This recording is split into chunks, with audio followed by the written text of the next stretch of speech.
Hi friends, ಈ ವಿಡಿಯೋಗೆ ಮರೀದೆ ನಿಮ್ಮ ಕಡೆಯಿಂದ ಒಂದು ಲೈಕ್ ಅನ್ನ ಎಕ್ಸ್ಪೆಕ್ಟ್ ಮಾಡ್ತಾ ಇದ್ದೀನಿ. ಅದೇ ರೀತಿ 7K ಗೆ ಹತ್ರ ಇದ್ದೀನಿ ಗುರು. ಯಾರಾದರೂ ಸಬ್ಸ್ಕ್ರೈಬ್ ಮಾಡಿಲ್ಲ ಅಂತಂದ್ರೆ ನಿಮ್ಮಲ್ಲಿ ಒಂದು ರಿಕ್ವೆಸ್ಟ್, ದಯವಿಟ್ಟು ಸಬ್ಸ್ಕ್ರೈಬ್ ಮಾಡ್ಕೊಂಡು ಪಕ್ಕದಲ್ಲಿರುವ ಬೆಲ್ ಐಕನ್ ಅನ್ನು ಒತ್ತಿ ಆಲ್ ಅಂತ ಪ್ರೆಸ್ ಮಾಡ್ಕೊಳ್ಳಿ. ಇವತ್ತು ಅದನ್ನ ರೀಚ್ ಆಗ್ಬಿಡೋಣ.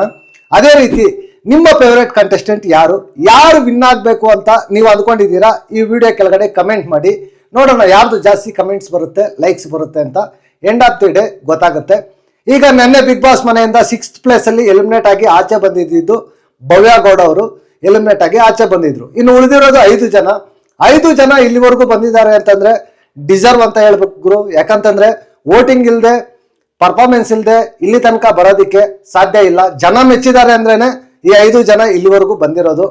ಗುರು, ನನಗೇನು ಅನಿಸ್ತಾ ಇದೆ ಅಂತಂದ್ರೆ ಈ ಬಿಗ್ ಬಾಸ್ ಮೇಲೆ ನಿಜವಾಗ್ಲೂ ಟ್ರೂ ಆಗಿ ಒಪಿನಿಯನ್ ಅನ್ನೋದು ಚೇಂಜ್ ಆಗ್ತಾ ಇದೆ ಗುರು. ಯಾಕಂದ್ರೆ ಬರ್ತಾ ರಾಜನ್ ಕುದುರೆ ಕತ್ತೆ ಆಗ್ತಾ ಇದೆ ಅಂತ ನನ್ಗೆ ಅನಿಸ್ತಾ ಇದೆ.